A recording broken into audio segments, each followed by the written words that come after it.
Just like a woman's emotions, the Switch has its ups and its downs. Let's go!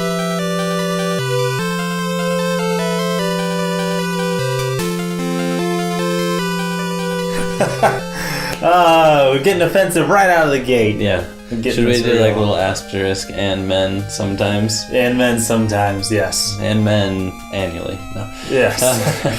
So we've had some time with our Switch console, and we are really enjoying it. Indeed. And pretty much our dreams came true with this console, but beautiful launch. With every piece of hardware, it's a mixed bag because you can't make everybody happy. No, nothing is perfect. No console is perfect. No Nintendo console is perfect.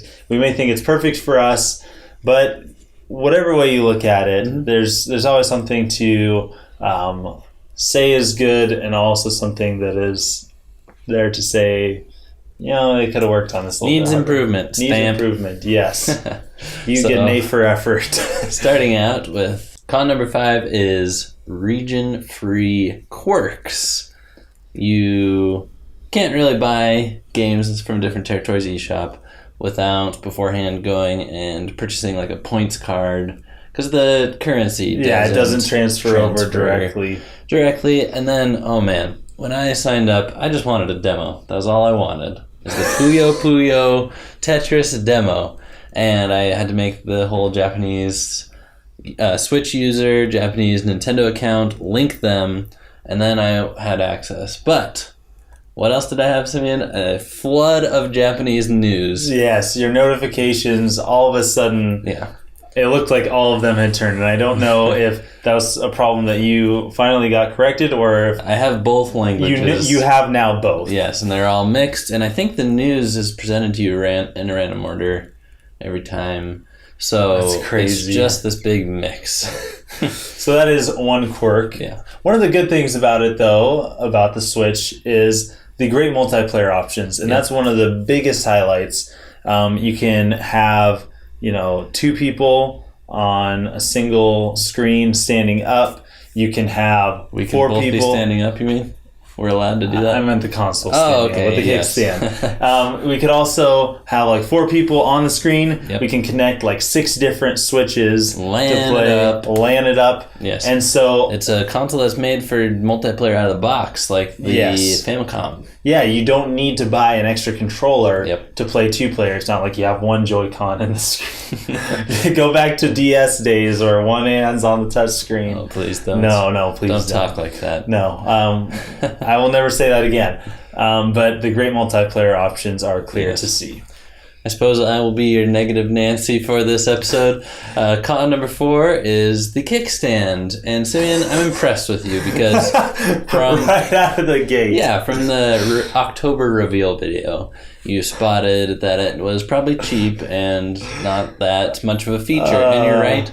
It makes a bad sound when you're snapping it out into position, and it only has one position, so there's just one angle, and it's really it's like, it's pretty steep. I tried, like I always have been bragging about, I get to play Switch on the lunch break at work, but I put it there on the table, and it's like looking at my belly button. So I just lay it down without the kickstand. And the one angle, I haven't found a good use for it yet. That's too bad. Yeah. I guess it did work for us when we were at the mall and we were showing it to people. We played 1-2 switch and we stepped back. You had to step away from it. We'll call it the 1-2 switch kickstand. That piece of crud. I saw it from the beginning. Yeah. One of the good things about the Switch, though, is the solid hardware. It's not cheap, and that was one of my fears from the reveal trailer. We talked about me predicting the kickstand, but all the rest of the stuff I looked and I was like, that looks kind of cheesy. It looks like it's not going to work that well, but it's really nice, solid construction. It's made of good stuff. Yes, sir. Number 3, there are some hesitant third parties, and I'm pretty much resigned to this being the Nintendo story. Yes. Forever and ever. Again, amen. Because every console generation, the third party, Nintendo makes these systems, and they sell the top 10 or the top 20 pieces of software on it every single generation. And we got Nintendo and we got indies. Yeah. Can we say we have third parties? A little bit. A little bit. Yeah. And that is the story. I mean, you look at other consoles, I mean, especially late 90s, early 2000s, most of the consoles out there, besides the GameCube, were pretty much built on the third parties. You look at the Dreamcast. Yeah. You might as well have called it a Capcom system. You look at, Xbox and PlayStation, third parties were real, except for, Halo was the big Microsoft game. And there were others, but it was the third parties that carried the consoles. I know. It's hard to even come up with a list of first-party games for those competitor consoles. Seriously. They're just not as important. You always wonder. Number 3 is that even though there is a lack of third parties, that the indies came out in full force, especially here at the beginning of the console cycle, which is huge. So one of the problems with the Wii U was that not only was it lacking in third party support, but the indies, they basically shut them out. Mm-hmm. And it wasn't until the end of the console's life cycle that they finally realized we got to get on board with these indie developers. This is where gaming is headed. Probably because of Minecraft. They're like, we didn't just miss the boat, we missed the Titanic. Yeah, we missed the giant. Well, that's a bad example because the Titanic crashes. Yeah, but take it from there. Giant ship that didn't crash. The cruise liner. Generic cruise liner. Okay. Con number 2, the second to worst thing about the Switch right now is that it was like a light launch. There was no pack-in, no virtual console at launch, and then no download carryover any of your purchases from Wii U or 3DS. I mean, not that I expected the 3DS ones, but there was some hope for the Wii U title. I mean, at least your virtual console pass purchases. Yes, that would be nice. We wanted some things on that home screen to keep Zelda company, but alas... Yeah. There was none. Unless you saved up money not just to buy the console, but to buy several different games, you were a little bit stuck. Yeah. Number 2, as far as the second best thing about the Switch, is the big first-party game lineup, not just right now, but promised in the near future is... We have, first of all, Zelda Breath of the Wild launch day was huge. I was hoping, I was crossing my fingers, but I was pretty sure that it had to be launch day for Zelda. Otherwise it would have been bad news for first week sales. Would have been not looking good for stockholders. Yeah. I'm sure they would have panicked, even though Nintendo was like, we got this, and eventually it would have come up. Yep.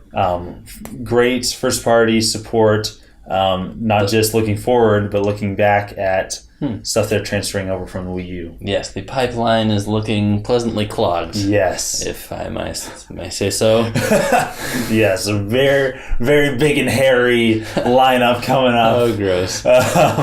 So, the number one worst thing about the Switch. Number one con. Just joy. I had to make that joke. To be fair, we could put Joy-Con L here. Yeah. For its connectivity, but... Yeah, weird. Oh, I guess I'm walking off in that direction. I know. But even worse than that is the expensive accessories. Oh, yeah. You are out of luck. Just like Sony recommended, you should go get a second job. Do you remember that at all? For the PlayStation 3, they're like, you might want to get a second job for this console. That's a great selling point. It's so expensive. Yeah. You're not going to be able to afford it. But every time I think of the $90 dock, I shake my head. And I would probably have a Pro Controller if it was like $50. How much is it? Man, they're pushing it at $70. It's so ridiculous. $80 for...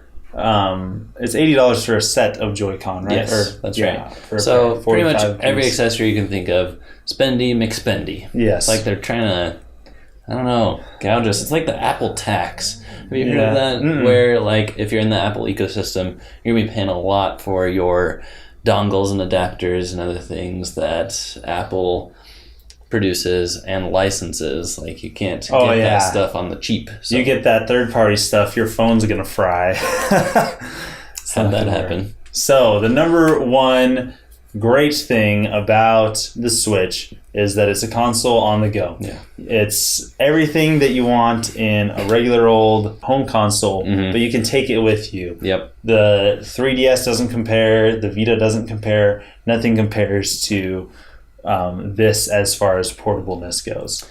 Yeah, and I think what you said about everything you could want is exactly right, because when I watched that October reveal, people texted me asking me what I thought, and I had to process it for a couple hours. Right. But I was like, all the buttons that you could want, console that you can take with you anywhere, big HD portable screen. What more could you want was my question, and Nintendo's actually delivered that console. Yes. Despite the cons, these are things that you don't think about that much while you're playing. No, it's a fantastic console, fantastic launch, and it really did, like you said, it delivered it. What it showed, the experience to be, that is what you have to look forward to. If you haven't gotten the Switch, it's a good thing. It's a good console. It's not cheap. It's fantastic.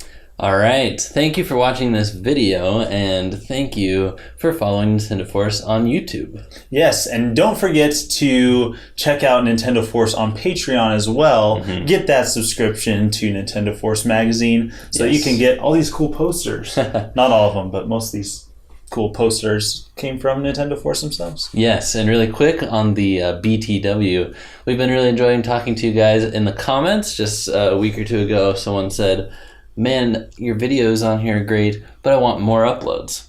So, where do you go to find more of us? Well, we have our own YouTube channel. It's called Two Button Crew, and we're very honored to be partnering with Nintendo Force to bring you these episodes weekly. If you want TBC content Monday through Friday, just go ahead and click on our little profile. We'll be down there in the comments, and we'll see you there. See you guys.